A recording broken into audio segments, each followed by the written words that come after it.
From the Robins Center on the campus of the University of Richmond, WHCS Channel 29 presents Group AAA Virginia High School League Girls Basketball, the championship game. The undefeated Phoebus Phantoms and the undefeated Lake Braddock Bruins. I'm Tim Cole with Bob Hintz and A.G. Womble. Welcome to Robins Center to this championship game today. And right now, let's go across the court. A.G., you got the coach from Lake Braddock. Right, Tim. We have Lake Braddock coach Melissa Trowbridge. And Melissa, you were here last year, didn't go away with the goal. Your second opportunity here. Your thoughts going into this big game? Well, the kids feel like they have the experience. They came down last year, they made it to the finals, they know what it's all about, and they're going to try not to let this one slip away. All right, you probably haven't had a chance to see Phoebus too much this year, but how does your team match up against the Phantoms? Well, they're very much like us in that they like to run, they like to press, good transition game, outstanding point guard in Nikki Reed. So we're looking to try to contain a little bit of their transition game and control the tempo. What's your strong point? Well, I think our strong point is, too, that we like to run and we play outstanding team defense, and we're hoping that'll be the key tonight. All right, good luck to you tonight. Melissa Trowbridge. Thank you. And, Tim, that is the key tonight, is who's going to play the better defense, I believe, because both of these teams can put the ball in there in the basket. They can both score. We have watched Phoebus. We're much more familiar with them than we are with Lake Braddock. But we got to see Braddock yesterday beat a good Menchville team. And they beat them handily the first half, but they got outscored by Menchville 10 points during the second half. So we got A.G. right now with Mike Talon, coach of the Phoebus Phantoms. Take it away, A.G. All right, Coach Mike Talon, big game today, no question about that. This is as far as you go, and this is as high as you can get. Mike, at the beginning of the season, this is what you look forward to be in a position like you are today. The attitude of the girls last night and this morning. Their attitude's been great since they've been here. They behave like ladies, they played hard, and they've really contributed a lot to my success this year. They're just a great group of kids to be with. How do you match up against Lake Braddock? Size-wise, in reference to height, you know, they've got us at 2 or 3 positions. Physically, as far as strength, I think we've got them at 2 or 3 positions. And overall speed, there's no question we have them. What's the game plan? Just to go out and play as hard-nosed as we can and play as solid a defense as we've been playing all year, and hopefully we'll come out on top. All right, Mike, good luck to you today. Thanks, A.G. Mike Talon. Thank you, A.G. Coach Mike, thank you. And our congratulations go out to Mike Talon and his group. Regardless of the outcome of this game, they have played superbly all year. They have conducted themselves, as he said, as ladies, and they have done all the things you're supposed to do to be a champion. And if anybody has a shot at it, the Phoebus Phantoms have my pick. Well, Tim, it's a shame one of these teams has to lose. They're both 29-0, and what an awesome season that is for either team to have 29 wins in one season. And, you know, our hats go off to Mike Talon and his fine Phoebus team. We was talking earlier with the principal of Phoebus High School, Clay Washington, and he says he can remember 2 or 3 years ago when Mike Talon had these young ladies, was teaching them how to pivot, how to dribble, and just the basic fundamentals. And that's why this team is good, because they are very solid and very sound in their fundamentals. In the playoffs, the Phantoms defeated Garfield in the first round, 67-52, and then Henley defeated Henrico 73-50 in the semifinals, shooting almost 62% from the floor as a team. On the other side, the Lake Braddock Bruins, 29-0, they defeated Thomas Jefferson handily, 51-34, and then they stopped Menchville, a good Menchville team, as we well know, 61-44, and they took Menchville out early and decisively. So we know Lake Braddock has got a strong team, and we know Phoebus has got a strong team. This is going to be a good one, and I'm happy to be here, and I know Bob is too. Oh, I tell you, we was talking about this driving up today. This is, you know, a dream come true for us to be able to follow Hampton teams all the way to the state, and this Phoebus team is one that we fall in love with real easy. All right, let's take a moment and watch the playing of our national anthem.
going to have the introduction of the starting lineups for today's game. And there you can see the officials standing in front ready to go. There you see the Phantoms. Go ahead, Bob, do the This Lady Phantoms, that's Nikki Reed, number 10. She's one of the guards. Tammy Boggs, a fine shooter, number 15, is a forward. Juanita Cook, number 24, a forward. Athena Kool-Aid Johnson, number 25, just does an excellent job. Monica Hart's number 42, she's the big gal inside. And of course, we don't want to slight a super substitute in Carlene Hargraves, number 12. On the other side for the Lake Braddock Bruins. And of course, Mike Talon, head coach of the Phoebus Phantoms. Laura Reitweisner is one forward, number 12. The other forward is Karen Jenkins. She is number 22. Chris Gleesner, number 32, is a forward. Laura Teeter is the center, number 30. And Kate Powers, number 23 rather, is the guard. They show her number 21. I believe you got 23 off the roster there, Bob.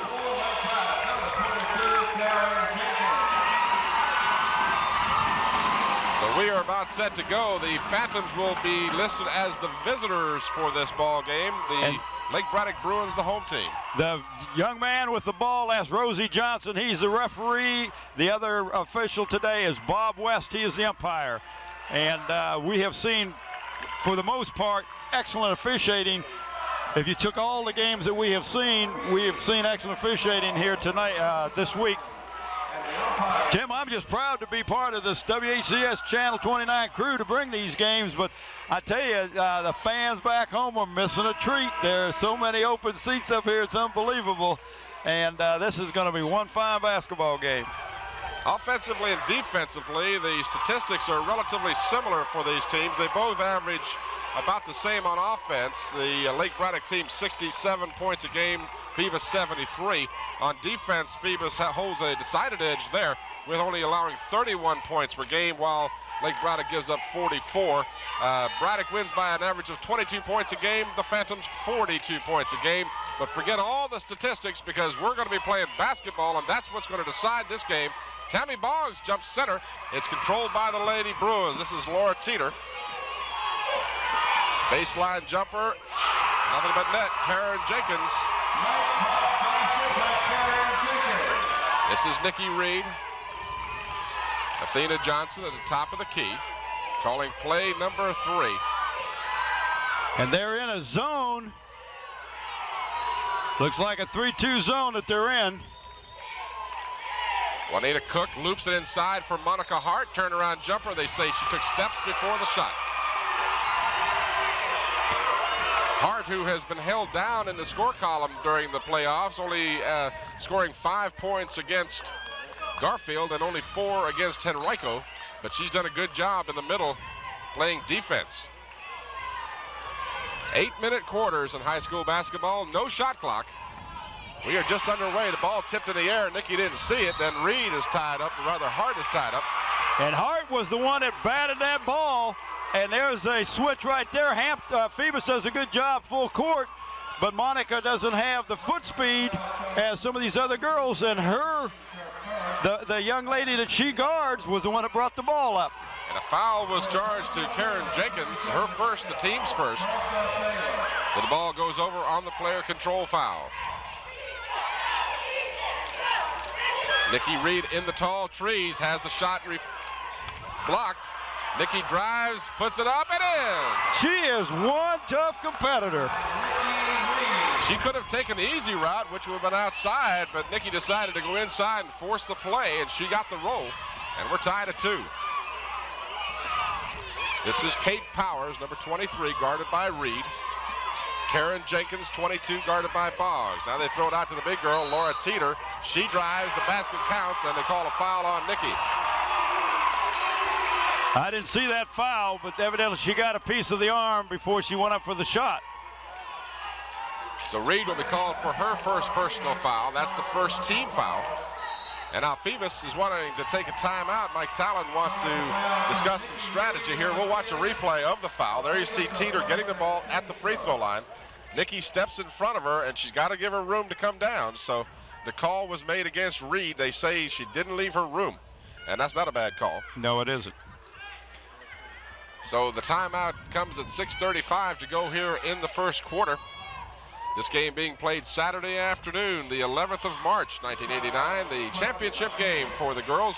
Lake Braddock was here last year and was the runner-up team in the tournament, and they feel like they were the bridesmaid last year. They've got the experience and the savvy, and they've been here, so that's got to be an edge for them, while Phoebus did not get out of the regionals last year.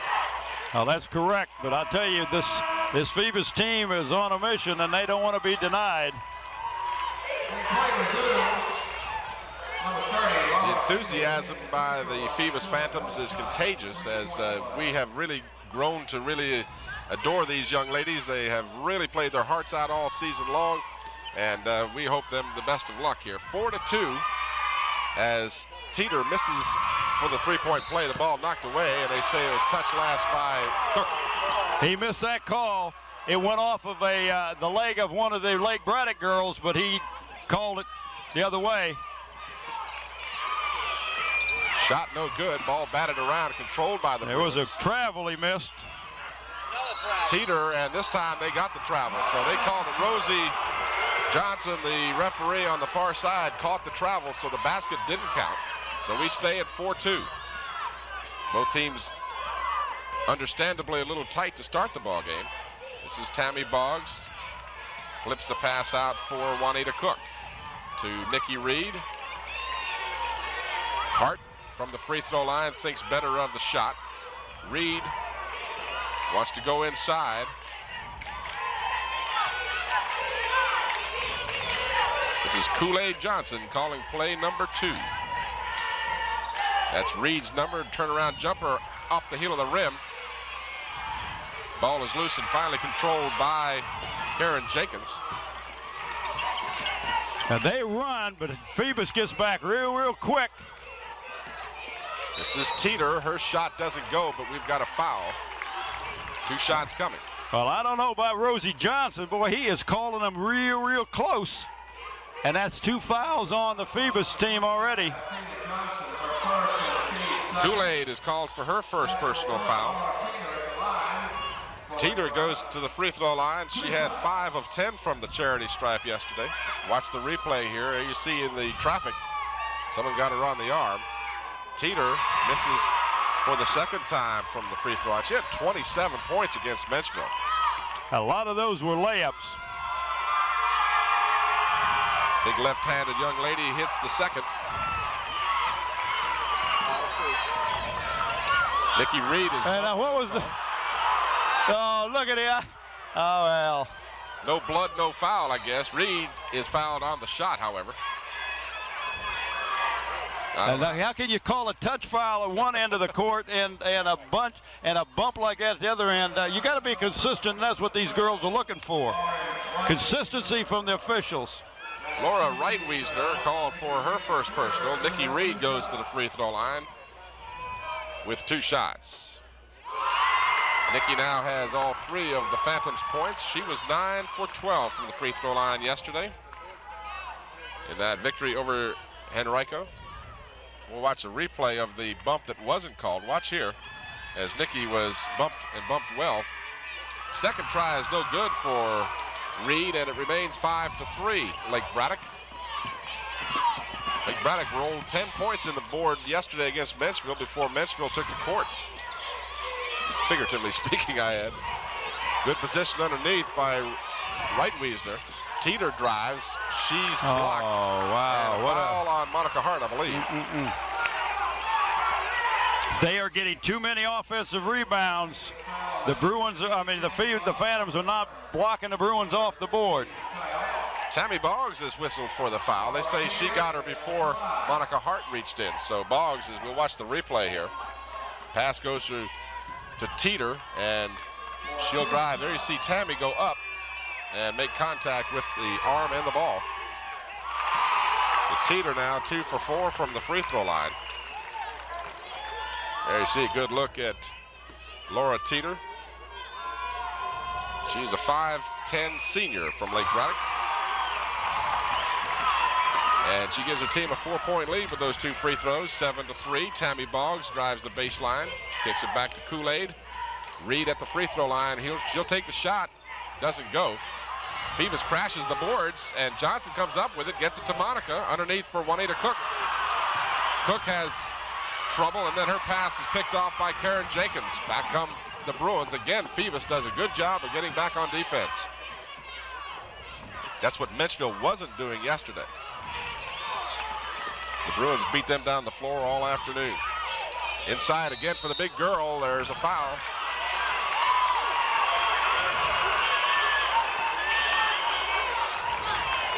Rosie has something to say to Kool-Aid, but foul is called on Monica Hart.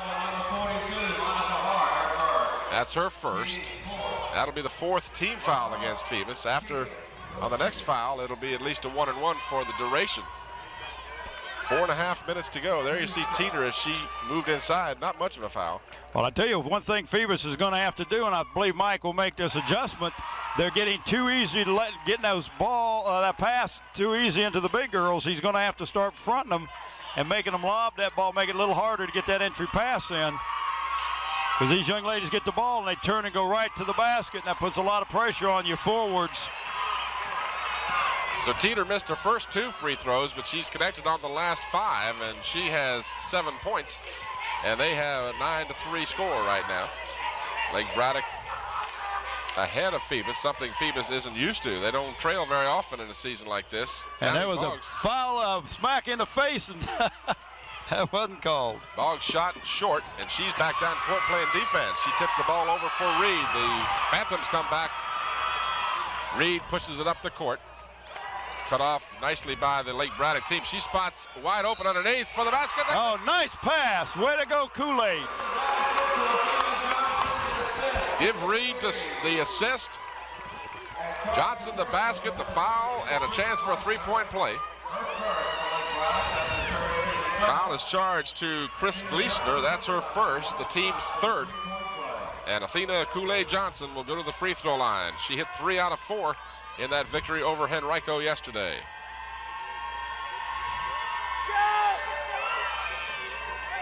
She gets the roll. So the lead now is cut to 3 with the 3-point play by Athena Johnson. This is Chris Gleesner, guarded by Monica Hart. Hart way outside, away from the basket. Right Wiesner dishes off. Nice shot. Shooting from the hip was Kate Powers, number 23. 11-6, Lake Braddock. 3:30 remaining here in the first quarter. You're watching the championship game, Group AAA girls game. The Phoebus Phantoms and the Lake Braddock Bruins. And they are packing that zone back in real tight on Phoebus.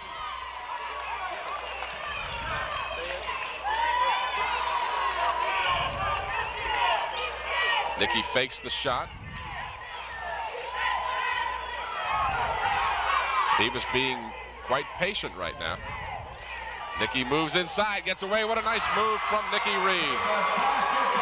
You can't teach it any better than that. You sure can't. 11-8, a 3-point deficit for the Phantoms. Right Wiesner, out to Power. Kate Power about the same size as Nikki Reed. Right Wiesner's pass is tipped away by Juanita Cook. Out of bounds, it belongs to the Bruins. Phoebus in the blue and gold. Chris Gleesner.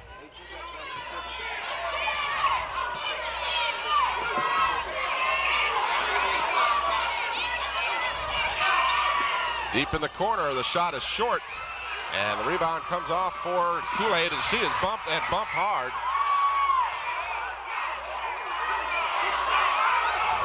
Coach Mike Talon, of course, somewhat concerned that it took as long as it did for Rosie Johnson to whistle that foul. Johnson was put into the seats. That's the 2nd foul now on Chris Gleesner, the 4th team foul. So on the next foul for each team, it'll be the 1-and-1. Play number 1 called by Johnson. Nikki Reed guarded by Karen Reitwiesner. Reed left open from 16. She's thinking about it. Reed again, triple team. She's fouled, no call.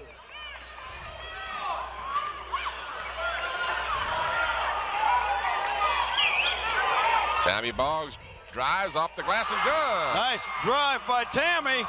She's going to have to do that because she's not getting an open jump shot. 1 point lead for Lake Braddock. 1:25 remaining in the first quarter. Phoebus coming back. Pass underneath, gets away from Kate Powers, and then the Phantoms turn it over at midcourt. A 2-on-3. Teeter's shot is too strong. Juanita Cook with the board, up for Athena Johnson. Johnson, contact, no foul. Johnson's shot, and what do we got? We got a foul underneath by number 32, if I'm not mistaken. Third. No, it's not going to be on her. It's going to be on Reitwiesner. That's her second. And that's the 15th foul. So they did not rule that the foul occurred on a shooting situation, but in fact it is 1-1 from this point on. At the end of the first quarter, AG's got Baxter Simmons from the Hampton City Council. We'll pick him up at the break, Tim.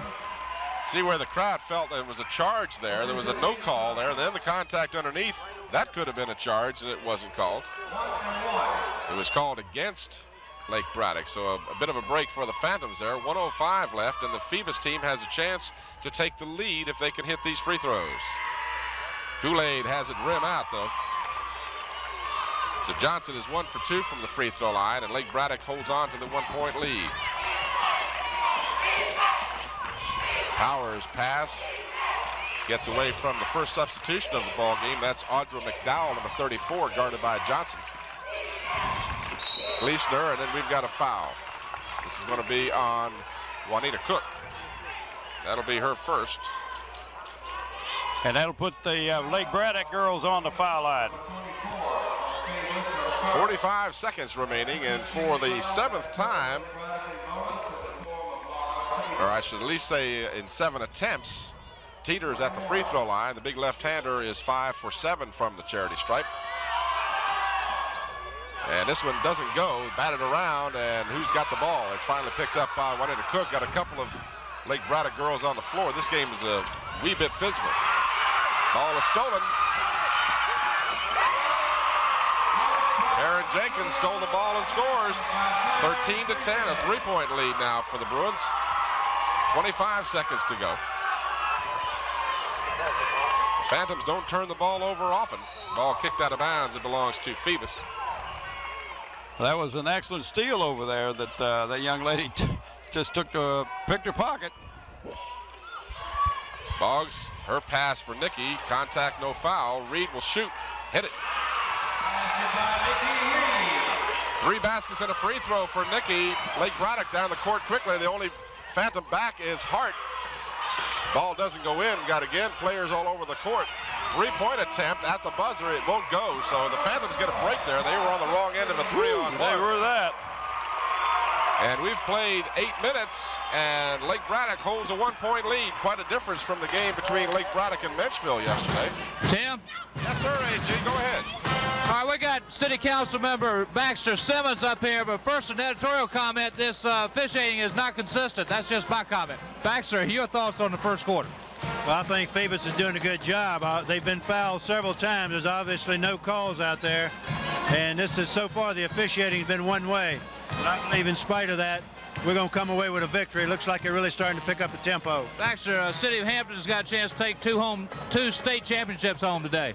Well, my wife and I figured we ought to come up here and help them bring home the bacon. We're going to take home both trophies today. Okay. Ruth Simmons, if we got a moment here, has some of these girls. Who do you have out there on the court today, Ruth? Tammy Boggs and Juanita Cook are both my students. All right, Tim and Bob, City Council support up here today. And, of course, the teams have been well supported by the City Council throughout the season. Hampton High School, of course, with the boys team winning the state championship in football and a chance for a double if they can win a game to be played later on this afternoon between them and Petersburg. And of course, Phoebus Everybody knows how well they've done this year, 29-0. One more game, and they are going to be the champs if they can win it. Juanita Cook will shoot. No, she'll pass underneath. Monica Hart puts it in. And that's the first lead for the Phantoms. You're absolutely right. 14-13 as the Phantoms hold a 1-point lead. Phoebus had trailed by 5 at 8-3, and now have taken a lead 14-13. Nice move inside by Karen Jenkins. She's got 3 baskets, and the lead seesaws now. Well, Phoebus going to have to play better defense on that young lady. She is their main scorer at this point of the game. Play number 2 called by Johnson. Phantoms have Johnson, Cook, Boggs, Hart, and Reed. And no, we've got a whistle before. He called a 3-second violation, and what's he doing calling that? That's the underneath official's job, I thought. Well, he must have had the position. He called it. High looping pass baseline. Inside for the big girl, Teeter. Her shot doesn't go. But the follow-up shot, no good, but a foul on Hart. And that's where the Phoebus Phantoms right now are getting hurt, is on those second and third shots. You know, coming into the game, that was my fear, was that Phoebus was going to have some difficulty because of the overall team height that Lake Braddock has. Most of their girls are at least 5'8", with maybe the one exception being Kate Powers, who's 5'4". She's a lot like Nikki Reed in her build. Well, if right now the Phantoms just are not doing a good job blocking off the board. They got to do a better job of keeping those gals off the board. Liz Pike misses the first of 2. She has a bit of an unorthodox delivery. And she misses the second. Ball is tipped out. A good save by Cook. Nikki Reed with a one-on-one, and Reed is fouled. The ball won't go in, but she'll get 2 shots. Kate Powers charged with the personal. Well, he called a foul prior to the shot, so it'll be a 1-and-1. Okay. What a fine save that time by, I missed who saved that ball underneath the basket. That was Cook. Juanita just did an excellent job of saving that ball. 6:42 left in the half. 15-14. Lake Braddock on top. Reed here with a chance to take the lead for Phoebus. And she misses the free throw, something she doesn't do very often. Nikki's only 1 for 3 from the free throw line here in the first half.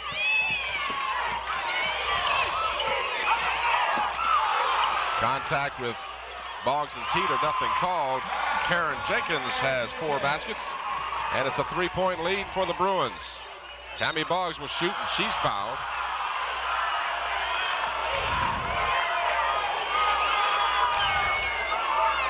Foul will be on Karen Jenkins. That's 2 on her. Tammy will go to the free throw line. She's got 2 points. This is her first trip there. We'll watch the replay of the foul as Carleen Hargrave will come in and give Athena Johnson a breather. Well, she got a lot of ball and came down and hit the hand of Tammy. And their coach was really upset on that call because it was called right in front of her, right in front of the bench.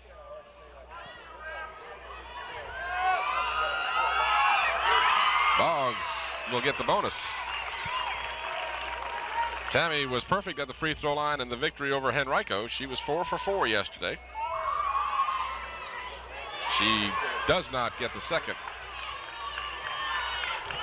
So Phoebus trails by 2 here in the second quarter.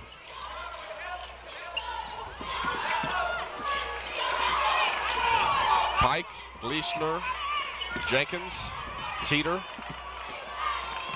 and Powers, the lineup for Lake Braddock. This is Pike. Her pass inside, it goes out of bounds. Last touch by the Phantoms. Well, number 14 hasn't played a whole lot, Shavonna Chapman, but she's going to be an integral part of this because of Monica Hart being out. Ball goes out of bounds again. It still belongs to the Bruins. So Hart's going to come back in now for Shavonna Chapman. Hart with 2 fouls. She's the only girl for Phoebus that has 2. Lake Braddock has 3 players with 2 fouls.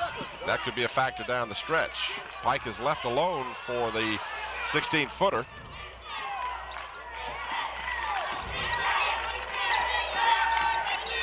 Phoebus in a man-to-man defense. This is Teeter. She wants to go inside. She does, and it's lost out of bounds. Good defense by Phoebus. So Phoebus not allowing the ball, and that's what you have to do. And that's what I was telling you before. Don't let them make an easy entry pass in there. Make them work hard for it, and they'll end up throwing the ball away, and that's exactly what they did. Play number 2 called by point guard Nikki Reed, Georgetown bound. Chance for Phoebus to tie here with a 2-pointer. Juanita Cook left alone will shoot, doesn't get it, and the rebound comes off for Teeter.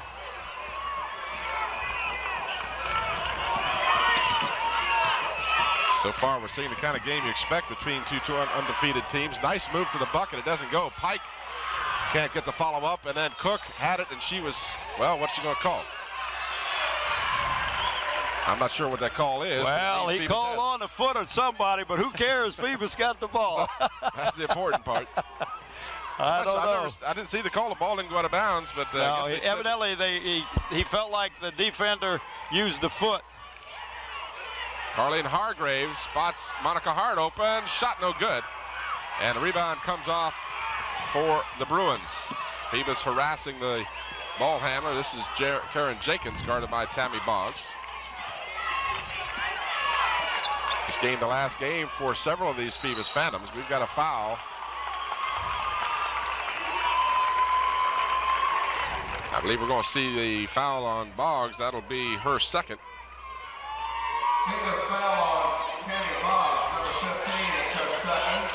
At the free throw line will be Karen Jenkins. Tim.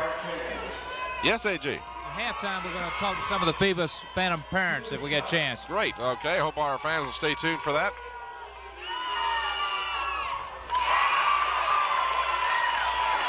Watch the replay of the foul as Jenkins misses the first of 2. You see Tammy, not much of a foul, but she definitely had contact. She was giving her a little help. 0 for 2. Johnson knocks the ball loose. It's still live, and Lake Braddock gets the break. Phoebus just can't seem to hang on to the ball. I mean, it just on Nice the rebounds. Nice move to the basket by Teeter. Teeter with 9 points. She's got 2 baskets and 5 free throws. And we've got an offensive. Oh, no.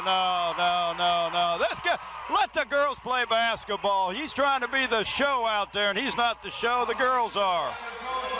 He's been calling them real close all game long, so you got to at least give him credit for his consistency. Well, yeah, but now he called that little bump, but then when they've knocked Nikki back on a couple times, he didn't call it. I don't understand. 3:50 remaining in the half. 19-15. Lake Braddock by 4 and the ball. Inside to the big girl Teeter. Turn around. She gets the easy layup. 11 points for Teeter, and now Phoebus wants a timeout. Well, the game getting away from them a little bit. They get down by 6. And Mike Talon needs to talk, but he is upset at that official, and I don't blame him. Let's watch a replay here. No replay. Okay, scratch. Slow-mo Joe faking us out there with some of his dazzling moves.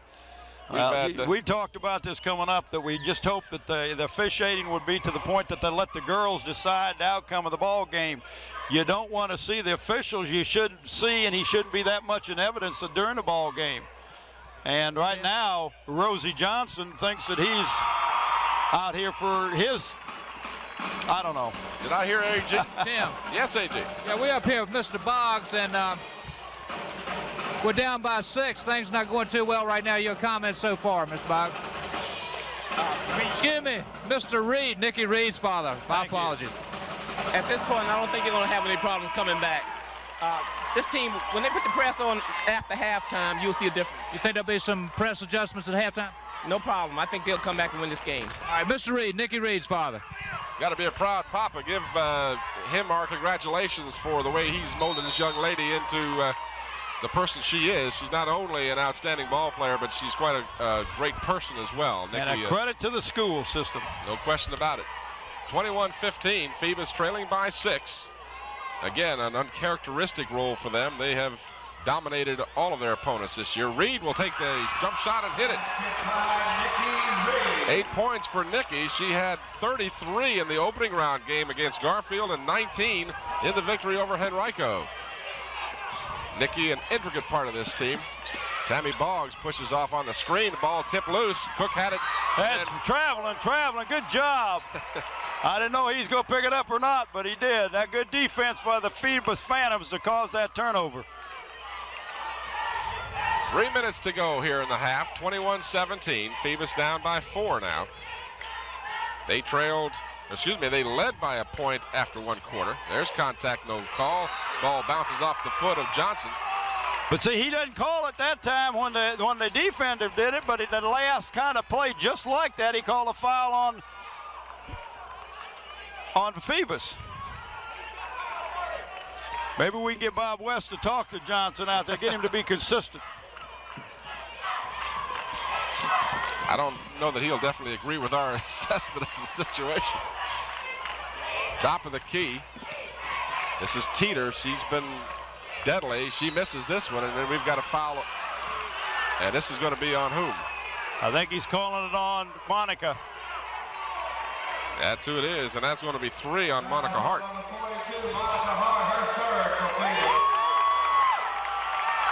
Mike Talon there, you see a good look at the very likable Mike Talon. He's somewhat mystified by some of the officiating, and we'll see Monica come out of the ball game now. Shavanka Chapman will come in. And Karen Jenkins had just perfect position underneath the basket to rebound that time. After missing her first 2, Jenkins hits on this one. Jenkins has 9 points here in the first half. Her team leads 23-17. 10 points for Jenkins, 11 points for Teeter. They've got 21 of their team's 23. Boggs to Johnson. Monica Hart on the bench with 3 fouls. We won't see her before the second half, I'm sure. Kool-Aid gets it to Nikki. And then Reed loses the ball to Teeter. 23-17, Lake Braddock.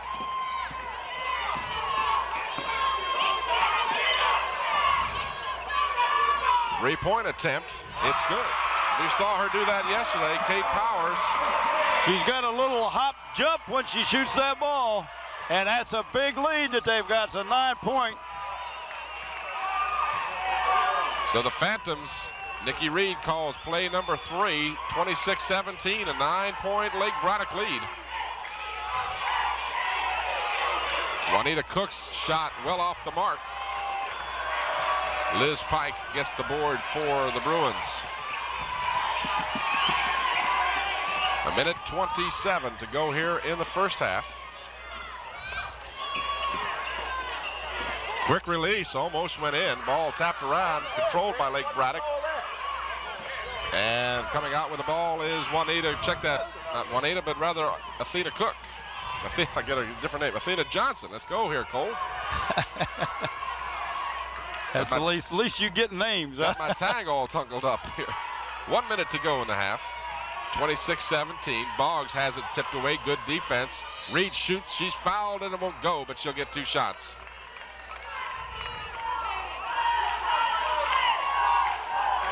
This is going to be on Liz Pike. That'll be her first. Nikki Reed will go to the free throw line with 2 shots. She has been uncharacteristically off the mark so far. She's only 1 of 3 from the free throw line.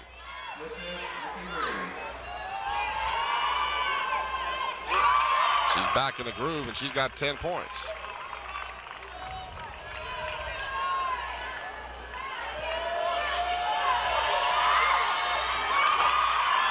Two in a row for Nikki, and it's a 7-point Lake Braddock lead. Phoebus pressing full court now. Trying to create some turnovers. They need some help. The Bruins get it across the timeline. Tammy Boggs runs over Teeter, no call. Put back is good by number 32, Chris Gleesner.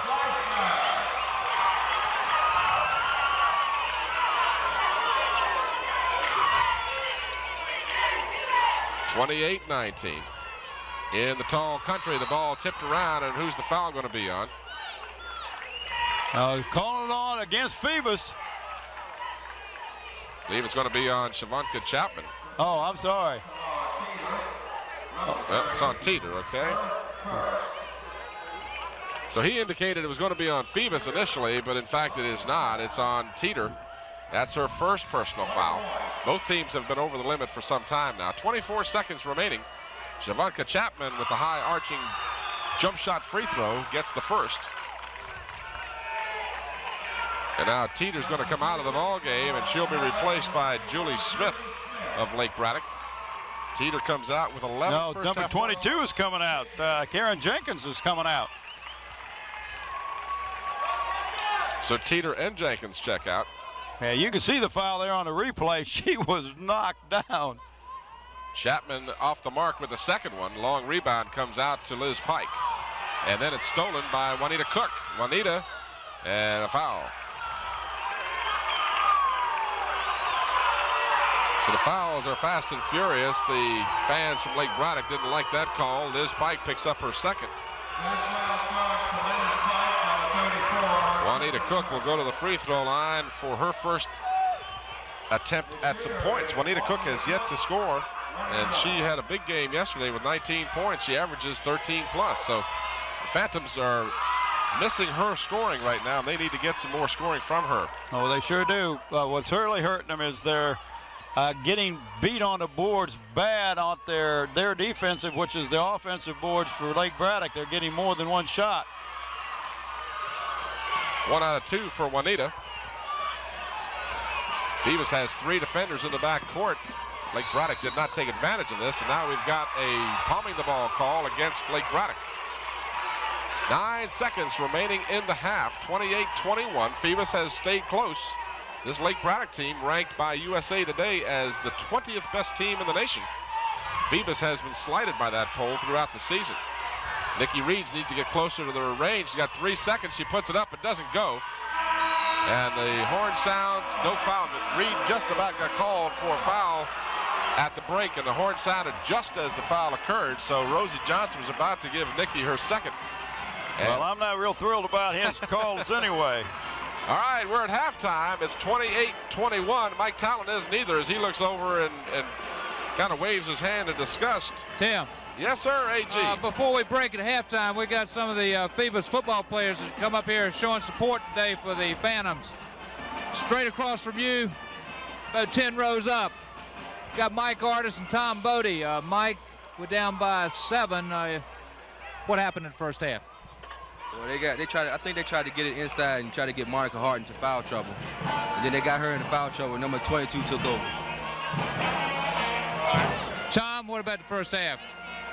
Well, I think they should go to zone and stop playing man-to-man, because they're getting killed right now, man-to-man. But I think they'll bounce back, though. All right, what kind of adjustments do you think, Mike, will be needed here in the second half? Well, I think if you go to a zone, try to cut off that jump shot, inside play of number 22, they won't have to penetrate. Officiating's got to get a little better, too. Officiating, definitely. All right, Tim, I think the consensus is the officiating, again, is not consistent. I think that you could say that without too much reservation. I think Bob would definitely agree with you, and I can't disagree with you at all. The officials have the toughest job on the court, no question about it, but a little more consistency would be appreciated. We're at halftime. The Lake Braddock Bruins have 28, the Phoebus Phantoms 21, as you watch some of the Phoebus cheerleaders there.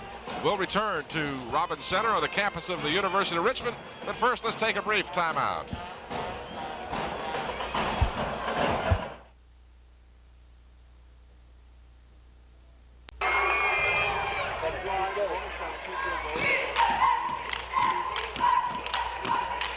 Back here at halftime, Tim Cole, Bob Hintz, and A.G. Womble at the Robins Center, home of the Spiders of University of Richmond, one of the more attractive sports complexes you'll ever see. It seats about 10,000 people, and as we've said repeatedly, there's not a bad seat in the house.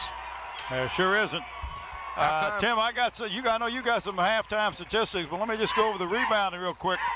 Phoebus had 11 rebounds as opposed to 16 for Lake Braddock. but about three-quarter of the Lake Braddock rebounds came on the offensive end where they was able to get a second and third shot and score. And that's one reason why the Phantoms behind 7 points right now. Mike Talon, I know, has made some adjustments, and I'm very anxious to see what kind of adjustments he's made because the big gals are really hurting him. And it's just not one. There's a big team out there.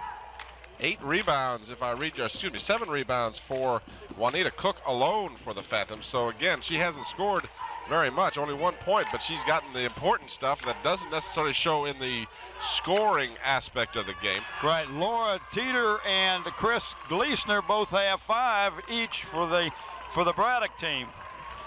Scoring individually for the Phantoms, Nikki Reed led the Phantoms with 11 first half points. She had 4 baskets and 3 free throws. After that, it was pretty dismal. 3 points for Tammy Boggs, well below her 13-point average. 3 points for Athena Johnson, 2 points for Monica Hart, 1 each for Cook and Chapman. As a team, the Phantoms hit 53.8% from the floor in the first half. On the other side of the ledger, the Bruins were paced with 11 points by Laura Teeter, as she had 4 baskets, check that, 3 baskets and 5 for 7 from the free throw line. 10 points for Karen Jenkins. She had 4 baskets and 2 free throws, 2 for 4 from the charity stripe. 5 points for Kate Powers, including a 3-pointer, and 2 points for Chris Gleesner. Liz Pike played but did not score in the first half. As a team, the Lake Braddock Bruins hit 58.7% from the field, and they played real well, as did Phoebus. Played pretty well. They just got to get more balanced scoring. Tammy Boggs has not been able to contribute to the scoring yet. Well, and they have not letting her get her open jump shot, and the one basket she did score, she drove. She faked the shot and then drove to the basket and got the runner off the glass, and that's what she might have to do to get in the scoring column, is do more driving, and then that may open up, and it should open up her outside jump shot. AG, what do you got for us? Talk to the Tim.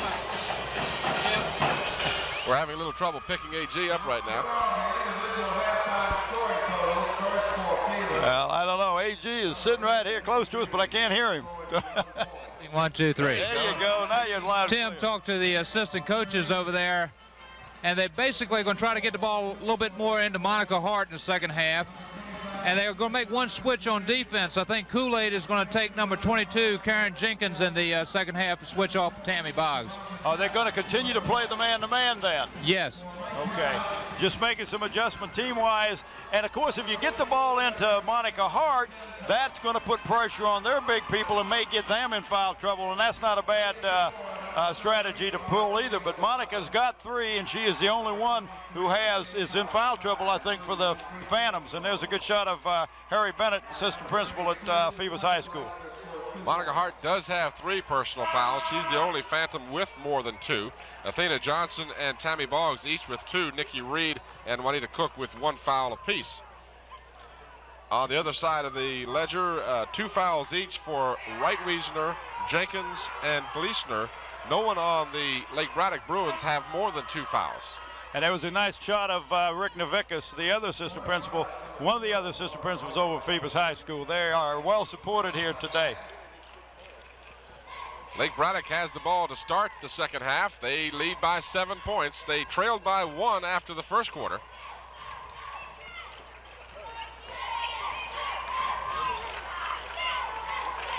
Shot is no good. And rebounded by Monica Hart. That's her first board of the afternoon.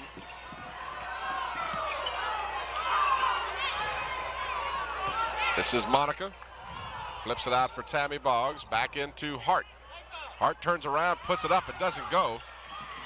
Hustled for by Cook and controlled, and then a foul will be charged. Well, that was an obvious foul. By Laura Teeter. Wow. So Laura Teeter picks up her second. She was the leading scorer with 11 points for her team, matching the 11 by Nikki Reed for the Phantoms. That's a player control foul. And Nikki will inbounds across the way. Boggs in the corner, guarded by Kate Powers. Excuse me, Karen Jenkins, 22, picks her up now. Reed left alone at the top of the key. Johnson looking inside, penetrates from 12, no good.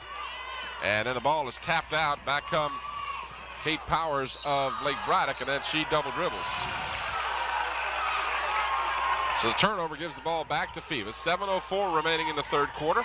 You're watching the championship game played on the 11th of March, 1989 between the Phoebus Phantoms at 29-0 and the Lake Braddock Bruins with a similar record.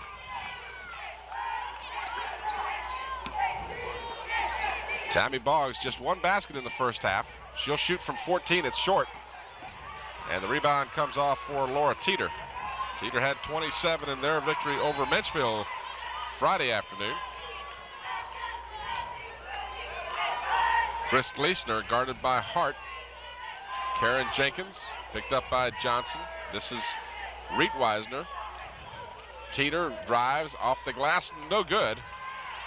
But it's tipped out and controlled by Lake Braddock. Now the they are just out hustling Phoebus. This time Tammy hustles to the ball, and back come the Phantoms, trailing by 7. Neither team has registered a point here. We've played almost 2 minutes of the second half. Baseline, inside move. Nice play by Juanita Cook. Nikki Reed gets the assist. Cook gets the basket. 5-point deficit for the Phantoms.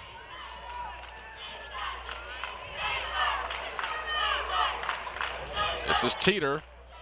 In and out, so she's opened up the second half a little cooler than she was in the first. But the rebound comes out for Lake Braddock, then they throw it away.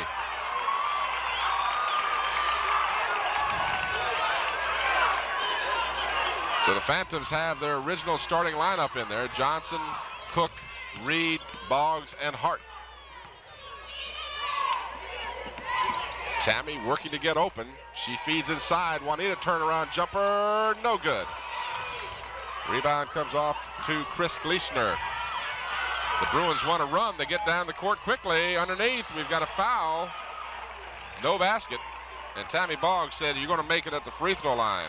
But that's 3 fouls on Boggs, so that's a very important foul.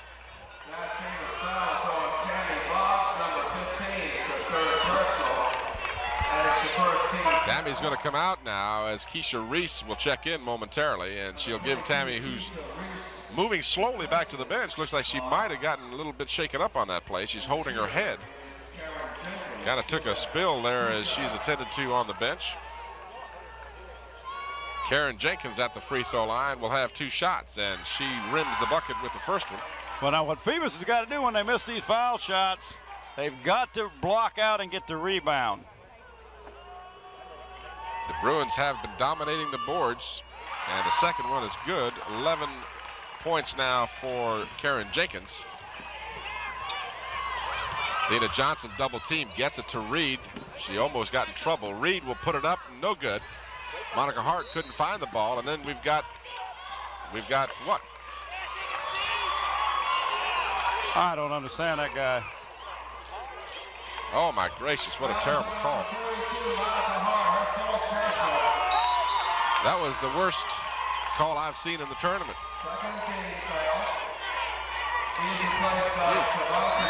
Enough said. 5:04, a crucial call, a 4th foul on Monica Hart. She's going to have to come out of the ball game, so the Phantoms have to go to the bench.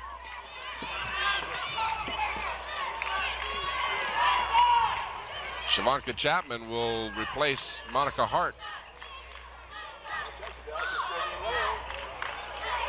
Now she was on her back and no call. Teeter, I don't understand. Teeter looked like she did climb the back of Juanita Cook.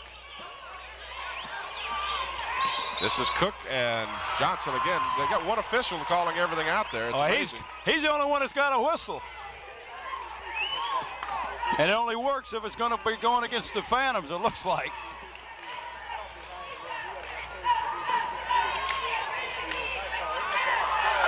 Inside the bucket by Lightwiesner. 31-23, the Phantoms trailing by 8. Having trouble getting it across the timeline. Behind the back dribble by Kool-Aid. Inside, Shavanka Chapman hits the rim. It goes out, and she touched it last. Timeout called by Mike Talon. So the Phantoms finding themselves behind by 8 points. They had trailed by 7 at the break. So they haven't gotten any further behind, so to speak, but they've lost Monica Hart, who has 4 fouls. Yeah, that's going to really hurt them, because if their strategy was to get it inside to your big gal, then she's out of the game. But what is really upsetting is the calls that's been out there today. It's been kind of one way, and I hate to keep harping on that, and I guess I ought to just stop it.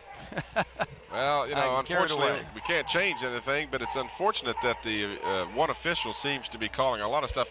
We didn't get a chance to see a replay on that 4th foul on Monica Hart, but I have seen more contact let go in almost any game, and that call, which was so crucial to the Phantoms, called a touch foul. I mean, it was really a bad call.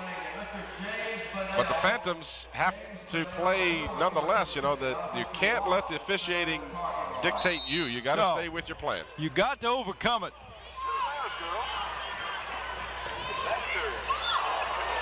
Teeter under the basket puts up a bad shot, and the Phantoms get the rebound. Keisha Reese with the board. So the bench strength now is going to have to play a role for the Phantoms. Juanita Cook's flat-footed two-hander doesn't go.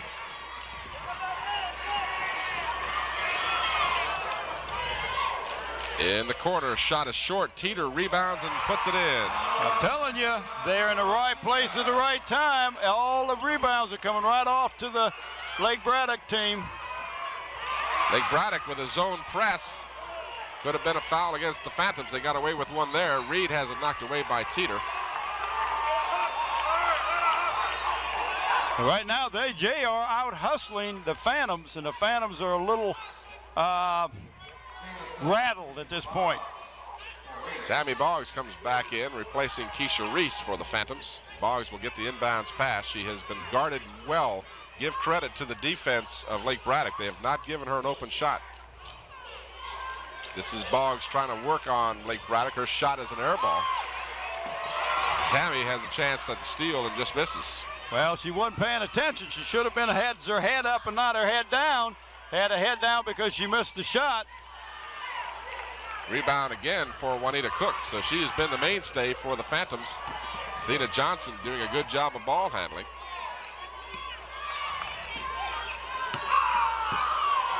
Reed, who had 11 in the first half, has not scored here, and we've got 2:55 left in the third. Nikki will put it up, no good. Shavanka Chapman with the rebound, goes back, no good, and we got a jump ball. And that she was on her back and said no call. Well,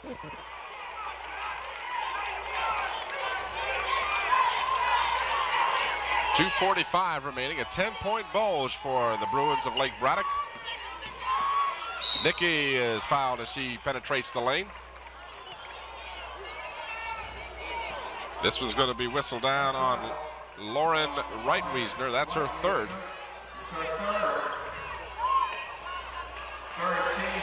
Nikki will step to the free throw line with her first attempt for points here in the second half. Watch the replay as Nikki at the free throw line hits the first. Watch Nikki penetrate, and then she was fouled by the girl who ended up getting the ball. Laura Teeter was the other defender. She didn't get it. 2 for 2 on this attempt, as Nikki now is 5 out of 7 at the free throw line. Ball almost stolen. The Phantoms just haven't been able to get the turnovers today. They haven't been able to create them. That's just kind of a half a step behind and not paying attention to what's going on. Teeter's shot doesn't go, but she was fouled. That was a good pass. This team is well coached and well disciplined, this Lake Braddock team. They drive for the basket and look for the open man when somebody double teams them. Juanita Cook whistled down for her second personal foul. 2 shots coming for Laura Teeter. She's got 13 points, including 5 out of 7 from the free throw line. And she looks pretty good. We'll watch the replay of the foul. There you go, Teeter going in, and then Juanita Cook just reached out in front of her and got her on the arm. Teeter hits both free throws. She's got 15, and her team leads again by 10. And we've got a foul called all the way down the court. Rosie Johnson, who was right next to the play, didn't even call it.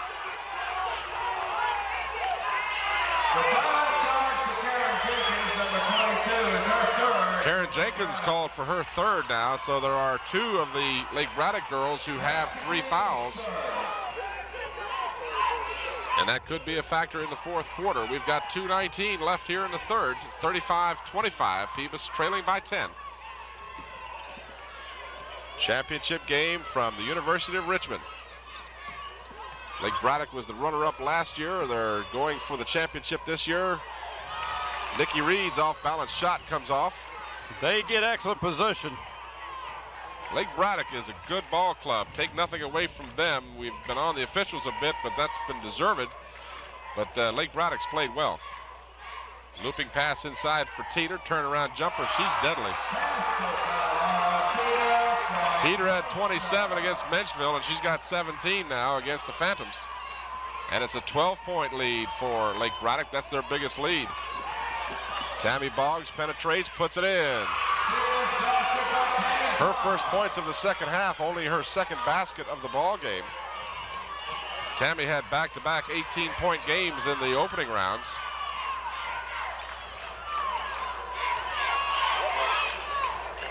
Running one-hander, and the rebound comes right into the hands of Kate Powers. So she's in the right place at the right time. Ball tipped out of bounds, last touched by the Lake Braddock Bruins. Fans didn't like the call, but that was a good call. Good call. From our angle, we can see it clearly. 1:06 left as Carleen Hargraves will come in and give Shavanka Chapman a rest. So Cook, Boggs, Hargraves, Johnson, and Reed are going to be out there, and I believe Athena Johnson has a contact problem, perhaps. I'm not sure what it is. I thought she might have well, I don't know. She may have jammed a finger or something. So Athena Johnson will come out of the ball game, and she's checking her hand. I'm not sure. Oh, it is a contact. Okay, so that was my first guess, and I was right. That's only the first time today. 1 minute remaining in the third quarter. Phoebus trailing by 10, needs to generate some offense. This is one young lady that can do it, Tammy Boggs, but they've bottled her up pretty well today. Boggs gets away from her defender, and then she's fouled on the shot. And that's what they got to do. They've got to put pressure on this team. Take it to the basket, make them foul them. That's foul number 4 on Karen Jenkins, so that's a big foul for Lake Braddock. We'll watch a replay as you'll see Tammy in the corner. She gets by the one defender, then you see the foul from behind.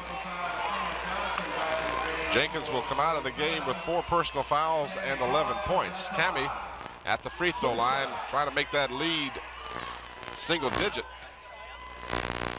Tammy is 1 for 2 from the free throw line, and now she's 1 for 3. She was perfect yesterday, but she's having a bit of a problem today.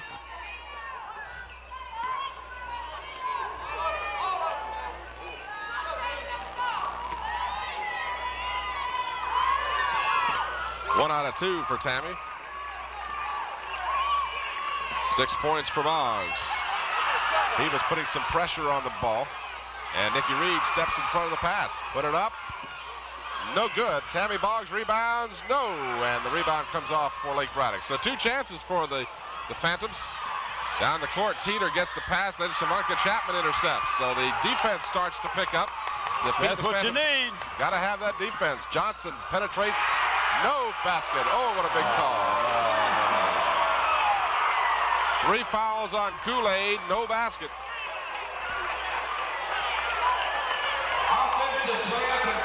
24 seconds remaining. That would have made the lead 7, but instead it remains at 9, and that's a pretty good call.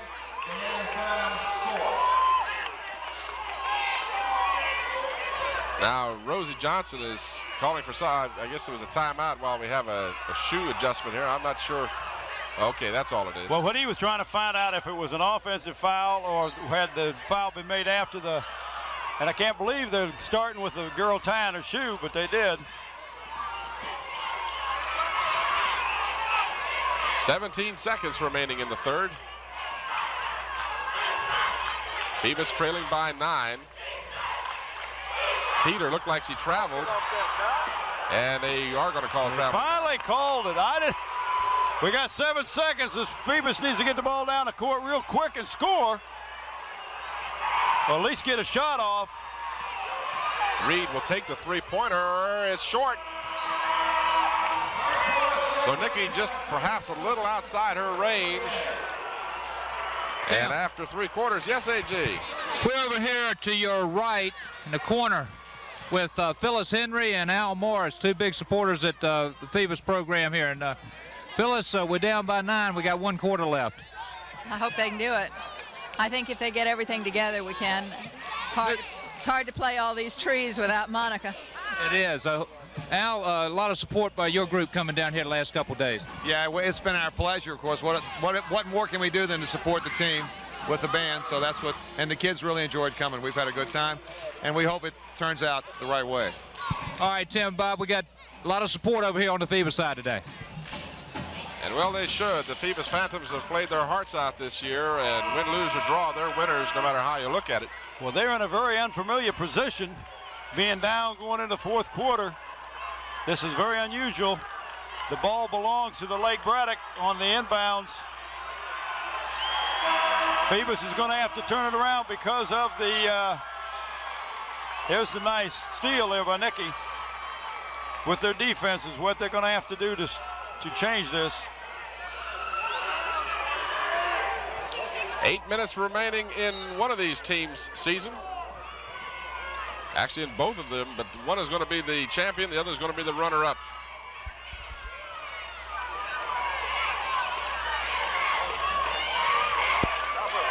Teeter, who has just killed Phoebus. And no, where's the defense on her? You got to put somebody on her. Monica's got 4 fouls, but she can't give her that shot. Of course, Teeter has just done a good job getting open all day. Tammy Boggs has had trouble getting open. She dishes off to Cook, and she gets it. Juanita Cook with her 2nd bucket. She's got 5. Phoebus now with full court pressure. It goes out of bounds off of whose knee? I think it went off of off of Nikki's. Well, Nikki Reed with the pressure. Phoebus has got to turn up that defensive pressure. 39-30, the lead is 9.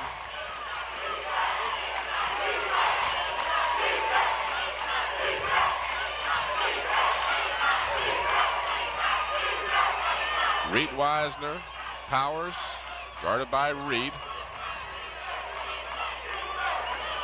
This is Gleasner in for Teeter. Teeter, no good off the glass. And it was touched last by, they say, Johnson. And the gal was on her back and nobody called it. And Kool-Aid said something.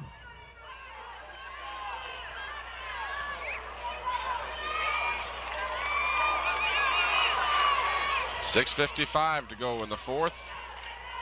Liz Pike puts it up. Ball tipped out, controlled by Pike. So she came all the way across the court and got her own rebound.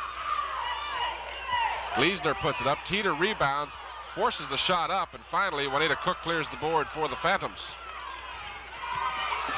Phoebus. Reed, Boggs wants the ball. They throw it to Juanita Cook from 15, hit it. Juanita has 7 points, 2 baskets in a row, and it's a 7-point deficit. Phoebus has a chance. They've just got to put it all together right now. They got to create some turnovers.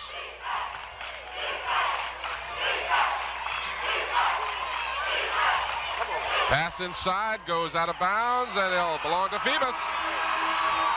Down by 7. Karen Jenkins comes back in the ball game. She's got 4 personals. Liz Pike will come out. Pike did not score. 6 minutes remaining in the 4th quarter. Phoebus down by 7.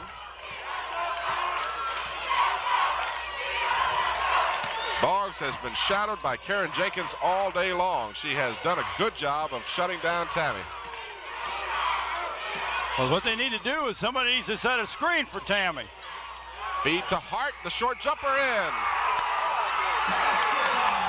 Ball crawled over the rim and in, and it's a 5-point lead for Lake Braddock. And if they turn the ball over here or Phoebus goes down and scores, you can see Braddock going to call a timeout. They almost have to. Teeter to Gleasner to Jenkins.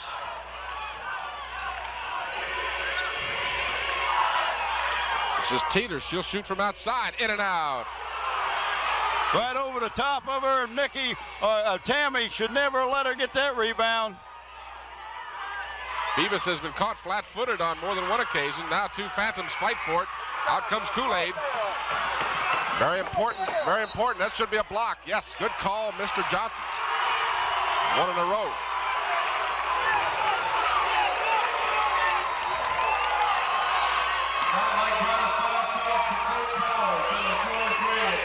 Kate Powers charged with her second personal foul. And Lake Braddock wants to take a timeout. As they have to take a timeout here. They have a chance to knock it down. But if I look at the scoreboard, it looks like there's only 4 fouls called against the Lake Braddock team. If that's the case, that's not a shooting foul. Powers definitely stuck her leg in there and tripped up the Phantoms.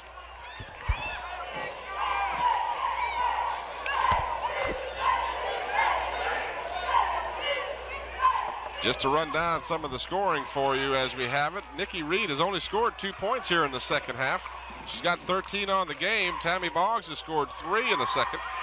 Juanita Cook has come on strong because Juanita had just 1 point at the break, and she's added 6 here in the second half. Plus 12 rebounds overall, Tam. That is just awesome. Played a really good game. The Phantoms undefeated. The Bruins likewise.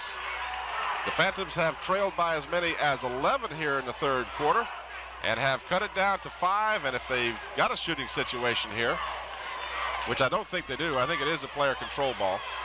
Because you're right, that was the 4th team foul. But evidently he's saying, oh, he's calling, giving a 1-and-1. If I was a Lake Braddock coach, I'd be a hot. Well, it could be that the official scorer didn't register the 5th team foul on the board.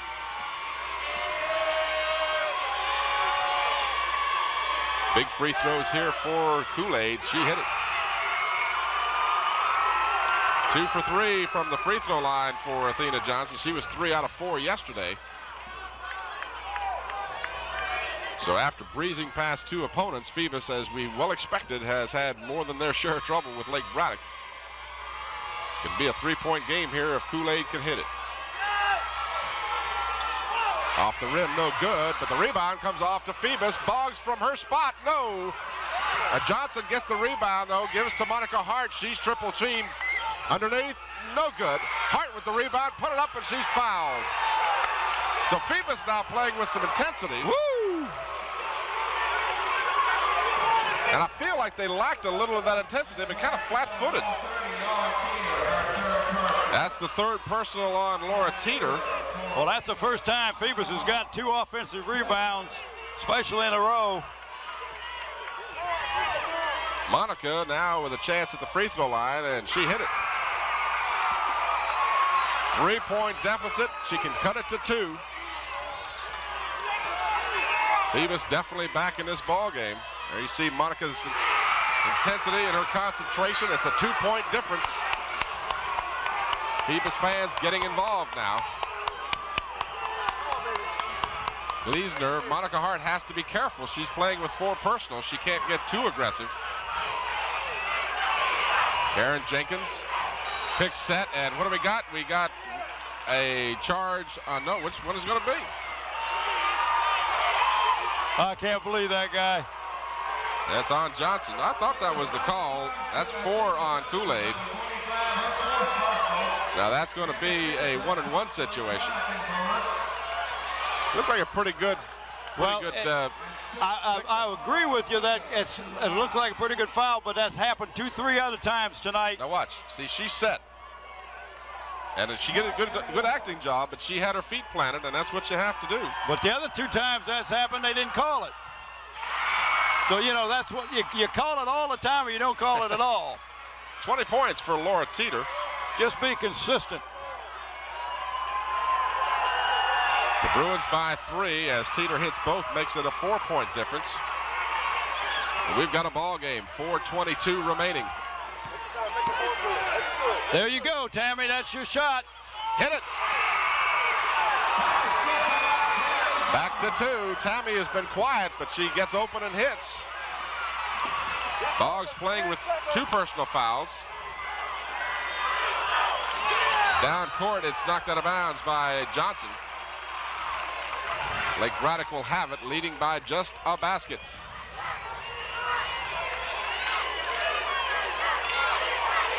Teeter muscles her way in against Cook and got it. You can't let her get the basketball in the paint like that. Nikki weaves and bobs, and they say she carried it. Oh, no. How can you call that call from over there? He's got a whistle.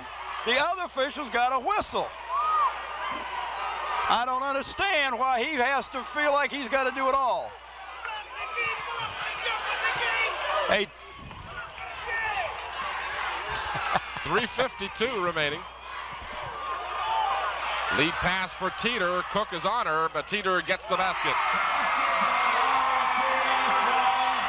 25 points for Laura Teeter. Then we've got a foul in the backcourt. That'll be 4 on Teeter, and that is a big one.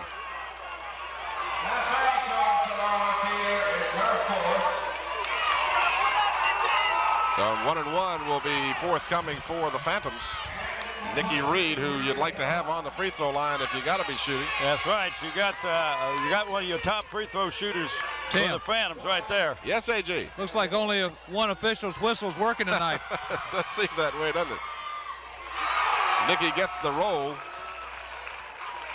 14 points for Nikki Reed. Has to be a first-team all-tournament player with the distinct possibility of being the most valuable player. She and Teeter would be both the prime candidates for that, in my opinion. Back to a 4-point lead. Phoebus continues to turn up the pressure a couple of notches.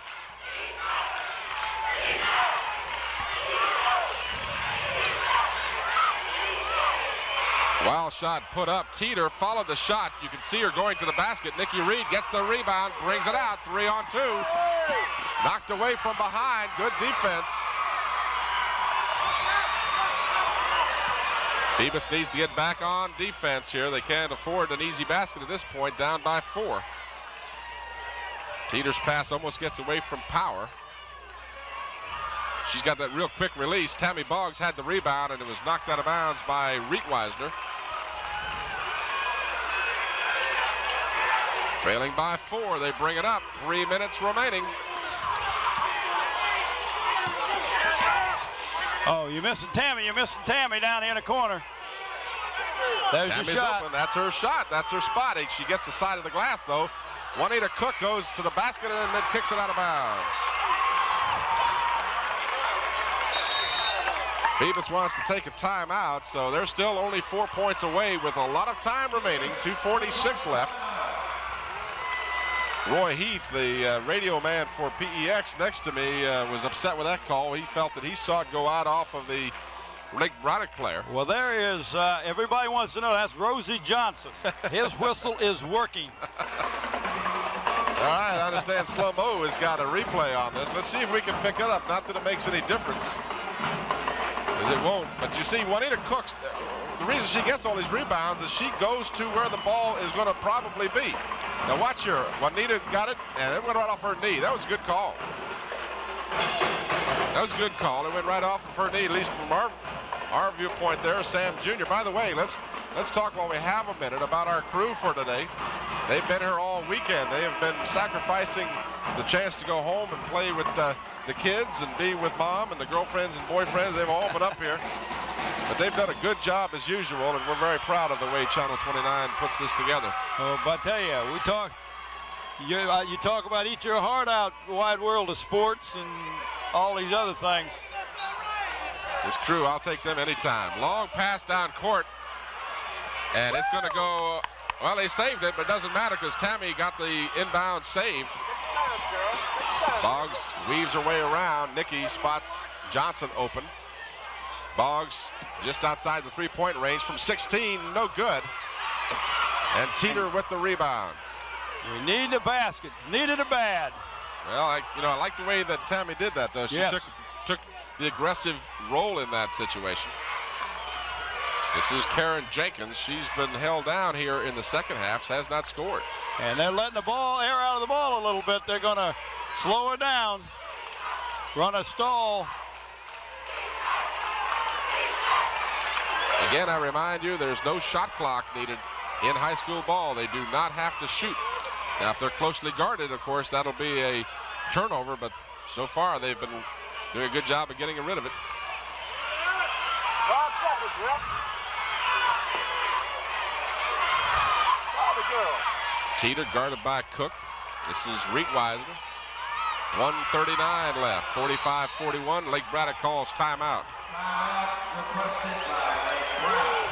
Well, it's everything we hoped it would be. The barn burner. The Phantoms have trailed by as many as 11. They've cut it back down to 4. They're hanging tough, and this game is still up for grabs with 1:37 remaining. We again want to take our moment here to thank the folks there at Robbins Center for all of their help and assistance in our setup today. Well, not only today, but all 3 days. And we'll be staying here for the boys championship game. If you've been living in a cave and haven't heard, the Hampton Crabbers are in the finals against Petersburg High School, which should be a super ball game. We're really looking forward to that, and you can see it right here on Channel 29, your station for Hampton's high school's sports.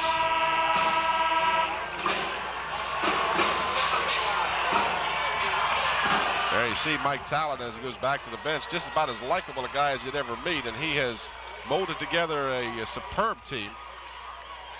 And a lot of credit belongs to him as well as these young ladies. Monica Hart can't play too cautiously, but she has to be careful. She's got 4. Minute 25, 45-41. And Nikki Reed was fouled, I'm sure. And she really was, but Nikki got a shot in her of her own. Foul is going to be called on Kate Powers. It's her 3rd foul. Both teams are over the limit. So Nikki, again, the one that you want to have at the free throw line, will have 1 and 1. She has hit her last 6 in a row, and she's 7 out of 9 for the afternoon, and she adds again to her total. She got 16 points. And here's the foul. Nikki steps in right there and gets the ball, and the other gal comes over and just tries a and I watch this. Nikki says, ooh, get out of my face. Reed misses the second one.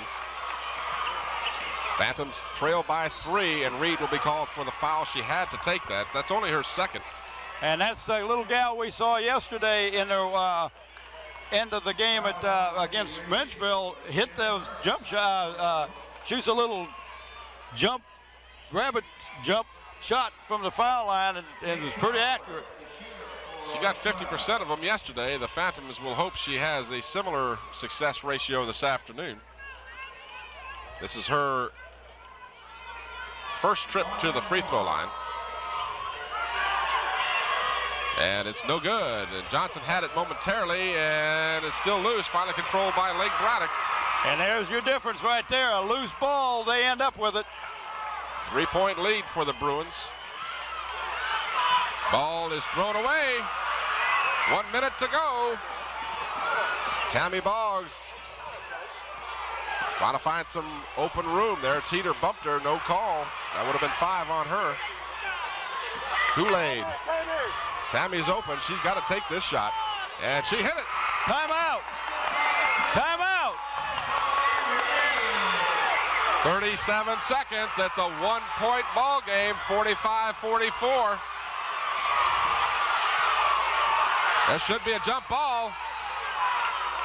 And they call the timeout before the jump ball is called.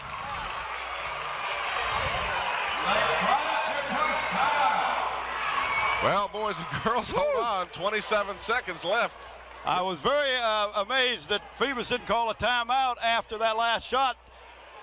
There was 40 seconds to go when Tammy made that shot, and now it's down to 27, so there was a 13-second loss of time there. And what you have to do is stop the clock, and then if you're going to foul, you have to do it quickly so a lot of time doesn't go off the clock. Stay tuned at the end of the ball game. AG will find his way across the way, win, lose, or draw. We'll be hopefully getting a chance to talk to some of the Phoebus Phantoms. Tammy Boggs has 10 points on the game. She's added 7 here in the second half. 16 for Nikki Reed, 7 points for Juanita Cook, 4 points for Athena Johnson, and 6 points for Monica Hart.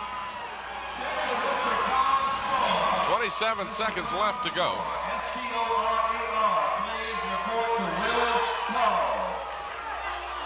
Teeter is 9 for 11 from the free throw line, number 30. So if you're thinking about fouling her, you have to. Oh, the ball stolen by Juanita Cook. Ball knocked away. It should belong to Phoebus. You got to step towards the ball. 27. We got 20 seconds. Got plenty of time. Lake Braddock now calls a timeout. Well, Coach, I'm going to put you to the test here. There's obviously different thoughts of school here. How would you approach this? Well, first of all, you know that there's going to be man-to-man pressure. That's what they've done all along. If they don't do man-to-man pressure, that opens up your outside shot with Tammy or Nikki. What I look for, Mike, to set up a screen to free open either one of those two girls for the jumper, and if they're not open, try to get the ball inside to Monica, and hopefully she can get a three-point play where she is fouled in active shooting or something. But you know, you got to go to your money players, and your money players all year long have been Nikki Reed and Tammy Boggs when it comes to scoring. Now, the strategy I'm questioning as much as anything is you've got 20 seconds remaining. You hold it down to about 5 seconds. No, you can't do that because you're down by 1 point. What you've got to do, you got to shoot, and if you make it, fine, and you put pressure on them. Boggs loops it inside for Hart. Hart puts it up, no good, but she's fouled. Woo! An excellent play, an excellent pass by Tammy. And that is the 5th foul on Laura Teeter. So she will foul out. So if this game should go into overtime, they will not have Laura Teeter. And Teeter has 25 points. She doesn't want to leave. She says, I don't believe this. They're questioning whether that foul was called against her. I think she's somewhat mystified by the call. She gets a rousing applause from Tim, she's had 5, 9, 10 rebounds she's had today. I don't know how many points she scored, but 10 rebounds. 25 points for Laura Teeter. So she, of course, with her 27 points yesterday, has to be a prime candidate for MVP and certainly the all-girls team. She can't miss that spot. Liz Pike, who has been the 6th person for Lake Braddock this afternoon, comes in the ball game. Monica Hart with the biggest free throws she'll ever shoot.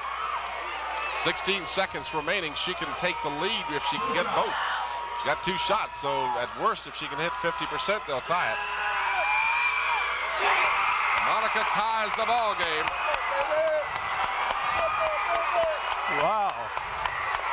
You can't get more drama than this, folks. Bob West cautioning the players not to get in that lane too quickly.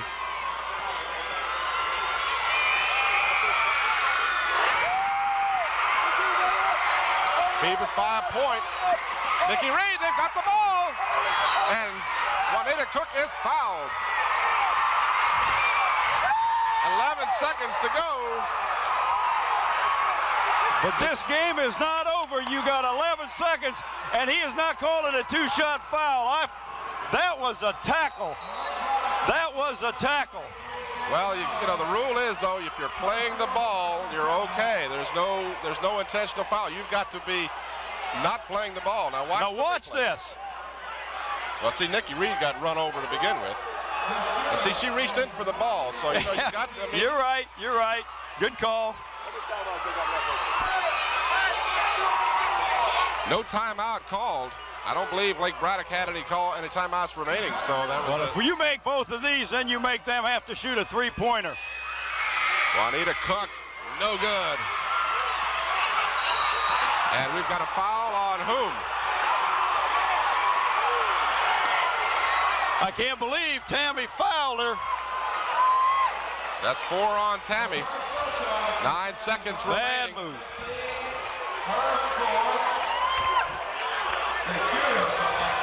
Well, regardless of the outcome, there's going to be some tears shed on this court of joy and disappointment. So, you know, like you said early in the ball game, it's a shame one of these teams has to lose, but we're going to see what happens. Liz Pike is 0 for 2 at the free throw line. She's got the 1-and-1, and she ties it. And she can put them in the lead with a basket here.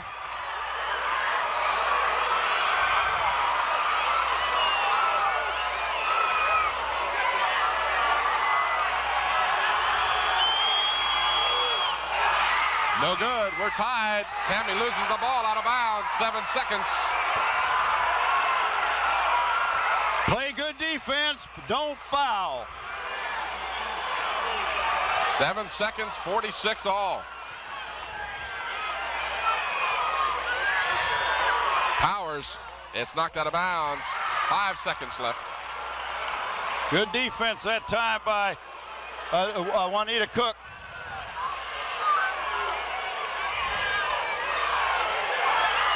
Jumper from the corner. She hit it at 2 seconds.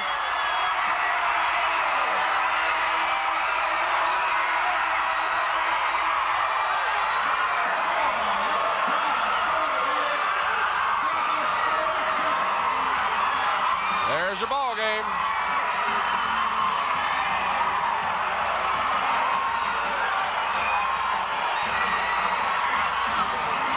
Well, Lake Braddock won it. They fought hard. This game was a heck of a ball game, and Phoebus just came up 2 points on the short end.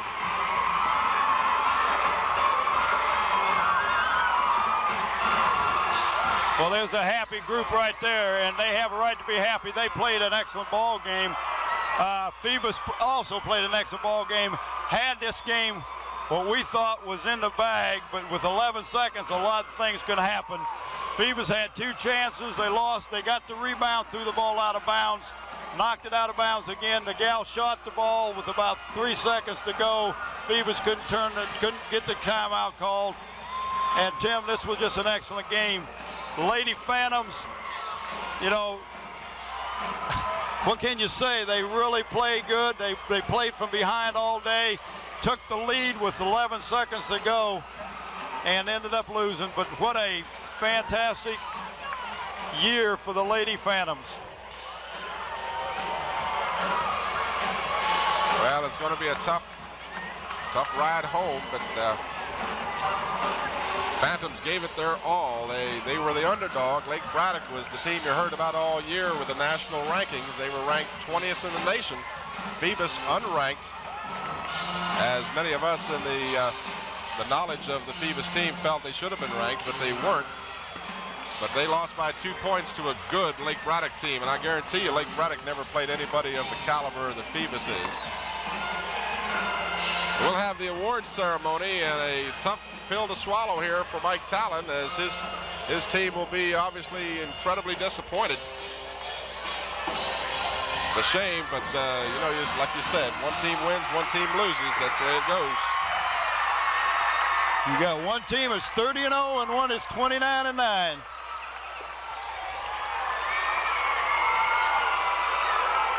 So we'll keep it here for the presentations. We'd like to talk to some of the girls from Phoebus, but we certainly can understand. I wouldn't. Well, I said we certainly can understand why I wouldn't be in DG's shoes for nothing. That's why he gets paid all these big bucks. So we're going to hold it here. I can't say much as you look at the very disappointed Phoebus bench. And our heart goes out to these girls. They have played with all it took all year long. They had a 42-point margin of victory difference throughout the regular season and just played their hearts out and just came up 2 points short. Every one of them deserves all the congratulations in the world. 16 points unofficially for Nikki Reed, 10 for Tammy Boggs, 7 for Cook, 4 for Kool-Aid Johnson, and 8 points for Monica Hart. Laura Teeter with 25 points to pace her team. She fouled out late in the ball game, but Lake Braddock used that bench strength that they have. Jenkins had 11, 2 for Reitweisner, 5 for Kate Powers, 2 for Gleasoner, and 1 for Liz Pike. And that one was a big one there late in the ball game, and the Phantoms find themselves losing by 2. And they were out rebounded 25-35 by a fine Lake Braddock team. Juanita Cook ended up with 12 rebounds for Phoebus, and Laura Teeter ended up with 10 rebounds for the Lake Braddock team.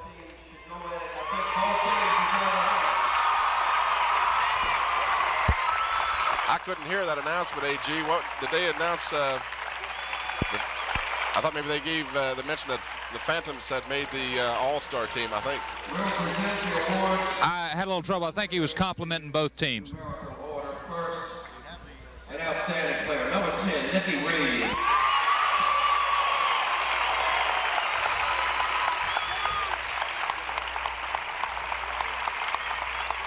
Nikki, of course, the spark plug for this team.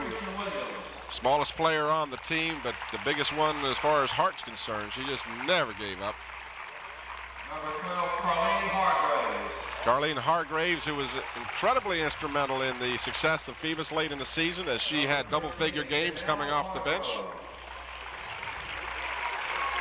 Janelle Hargrove, who did not dress for today's game. Number 14, Shivanka Chapman. Shivanka Chapman, who had to fill in this afternoon for Monica Hart when she got in some foul trouble, and Shivanka did a good job. Tammy Boggs, who you gotta just love. She's a sweetheart. She gives it everything she's got every time she's out there. By the way, this Chapman girl is only a sophomore. Christine Fields, a freshman. She'll be back, and this experience that she's gotten with a chance to play this year will pay benefits, I'm sure, as Keisha Reese is also a freshman. Tanya Brooks, who's going to be introduced momentarily, is just a junior. So the Phantoms will lose, obviously, the heart and soul of this team in the form of Nikki Reed and Monica Hart. And well, Monica Hart's just a junior, too. So, you know, Mike Talon's going to have some good ball players coming back. Tina Johnson will not be back. This is her senior year, and Kool-Aid has done a great job for this team. Number 30, Nicole Benjamin. Nicole Benjamin, who's a senior. This is her last game for the Phantoms. Number 31, Noelle Blank. Noelle Blank will be back. She is a junior, so she will undoubtedly see action next year for the Phantoms. Number 32, Veronica Donnell. Veronica Donnell is a junior, as is Chantel Pitt, as is Monica Hart. So all of the next 3 girls you see announced will be returning for the Phantoms.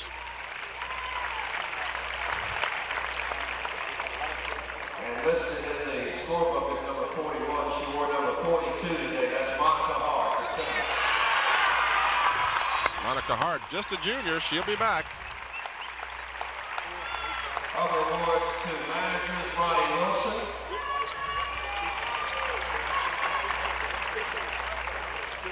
Hope we pronounce this right. K.A.I.K. Williams.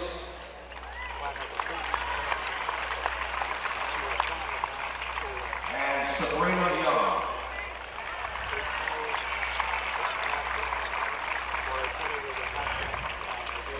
And the coach who lived through this season with the team, Coach Mike Talon. Our congratulations go out to Mike Talon and his superb Phoebus Phantom team. They lost this game today, but they won so many games with their dedication and their efforts. This team, you know, he had a tough time during the year. They didn't have a lot of competition. It was hard to keep them going. It really was, and Mike said that was the hardest thing to do, is to get the girls up for each ball game.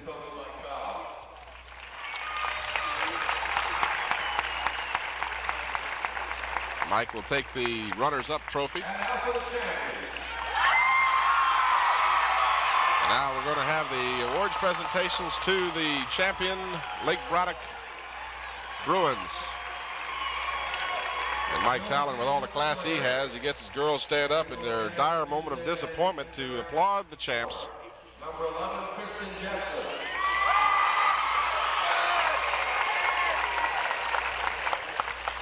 Number 12, Lauren Whitewaster.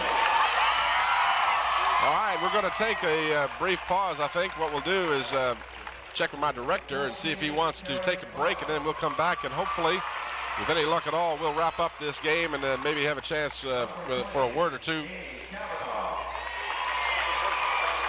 Yeah, I think what we'll do is just wrap it up, and then maybe we'll come back and see if we can get one last word with Mike Talon and maybe one last word from you and I. And Melissa Trowbridge has just accepted, or is in the process of accepting, the championship trophy as the Lake Braddock Bruins celebrate the championship.